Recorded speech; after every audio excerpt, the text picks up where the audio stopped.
This is what they put out to define the difference between new and established patients. And it gets tricky because these services are provided to patients who are not admitted to the hospital. And we're talking about regular office and other outpatient services.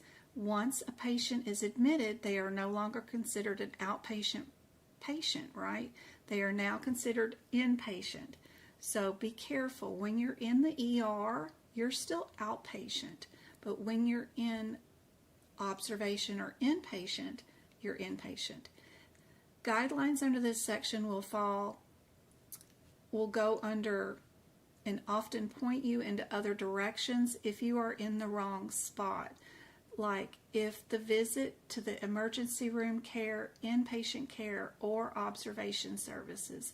The cross-references are very helpful, so it's smart to highlight those guidelines inside your book when you're reading through those E&M guidelines for E&M and other outpatient services. Subcategories like our new and established patients, we're going to dig into that. So the definition, of course, for our new patient is someone who has not received face-to-face professional services from a provider or anyone in the same group or same subspecialty within the last 3 years. And then an established patient is someone who has received a face-to-face visit within the last 3 years. There are some special situations, like if one provider is covering for another provider, the patient is still classified as based off the original provider, not the one that's covering. Nurse practitioners and physician's assistants are considered the same specialty as the physician they work with. So if a patient saw either, they will be established. Emergency room department exceptions in the ED, everyone is treated as new or established. There's no distinction, so we don't have to worry about that. We're just going to level them. So let's practice. I've been showing this one off on the emails to you guys. Have you already got an answer to this one? Are we new or established for this one? I wish I could do a poll or find a way to get you guys to where you could do an interactive quiz with me.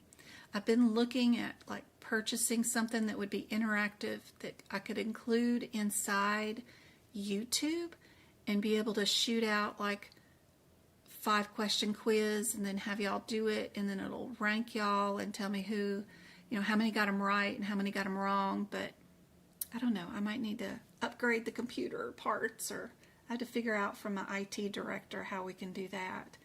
But there's a lot of programs out there that'll do it. It's just finding one that can hold the capacity to do, 50 people at one time. But anyway, I'd love to do that one of these days. But for now, just have to type it in chat. What do you guys think is the answer for this one? And again, I'm trying not to read it because that's helpful. And I know you guys struggle really hard when you're doing an exam without me because I'm reading everything out loud to you.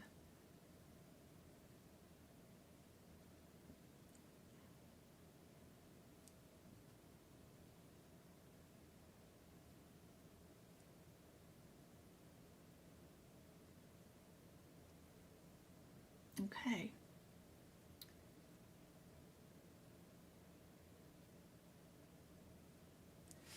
So go to your E&M guidelines. I was just reading out loud to you on right here, page 4. I was just reading this out to you.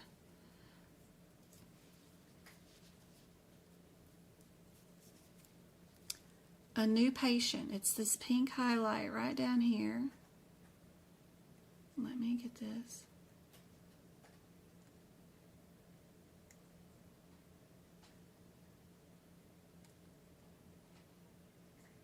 I don't know if I make it big enough, but a new patient is one who has not received any professional service from a physician or qualified healthcare professional. What is a professional service? What is a professional service? And I read that part out to you too about it being a face-to-face visit. If I read your x-ray, or some doctor in the hallway grabbed your chart and said, hey, look at this EKG or look at this ultrasound, do you think that's a cyst on patient so-and-so? And they both talk about it. Does that mean that that doctor that stood in the hallway and read some EKG or something and said, I think they're good to go, or they can follow up with me next week, does that make a face-to-face professional service? Think about it that way. Did that doctor remember everything that I told you? Did that physician go to that patient, observe them, look at their skin, watch their respiration, look to see if they're lumpy on one side?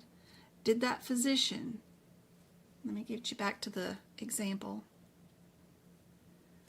look down their throat, in their ears, blood pressure, palpate their stomach? Did that doctor do an evaluation and management on this patient? If they did, then fine. But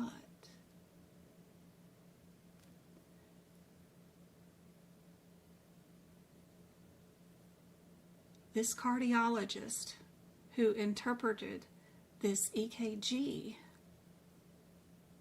previously in a year in the emergency room department probably did not, do a whole face-to-face with that patient and establish themselves as that patient's cardiologist. Just reading one film or one x-ray in the middle of an emergency visit does not establish care. So that would still be a new patient. You got to remember everything that you think I was being boring about a minute ago with all these other charts and fighting my way through all this verbiage. It matters. It so matters during your CPC exam. You're going to pick the wrong codes if you make assumptions. Be very, very, very careful. Think about E&M as you got to see that somebody evaluated a patient, not a lab test or an x-ray. Very, very cool point to remember. Here's another one. Try again.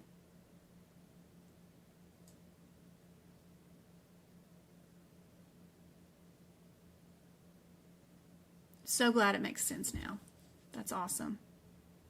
I was trying so hard to find a way to really hit this home for you guys to make a difference. Not just be like every other workshop out there and spout these words over and over again. A new patient is one that hasn't been seen in 3 years by the same subspecialty. I've heard that a million times, but until you put it in like real practice, it's hard to see it the way AAPC sees it, I don't know.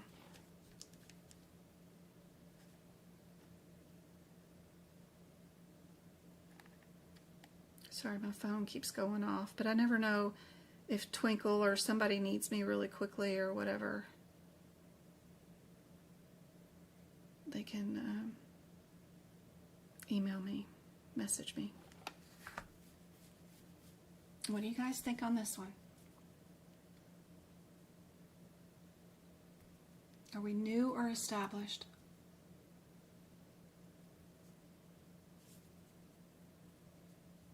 Why are we...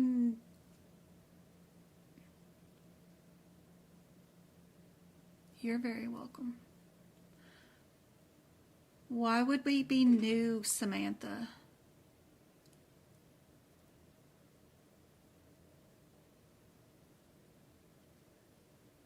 The other part of being a new or established patient is that guideline right here in the pink, right here, it says a new patient is one who has not received any professional services from a professional of the exact same specialty and subspecialty belonging to the same group or practice within the last 3 years. So if an internal medicine doctor sees a patient, but they're all part of Kaiser Permanente, and then the patient goes to see a dermatologist or a cardiologist or a podiatrist, all those other subspecialties do get to bill for a new patient, even though they're all part of the global Kaiser Permanente groupie thing. So the specialist or the type of doctor that they are matters, whether it's new or established. Not so much about the groupie thing, being in the same group. Now, if they're two internal doctors and they're just covering for each other, you know, while one's on vacation, then it's just an established visit, you know, if it's the same type of doctor. Yep. So that will be a new patient. Oops.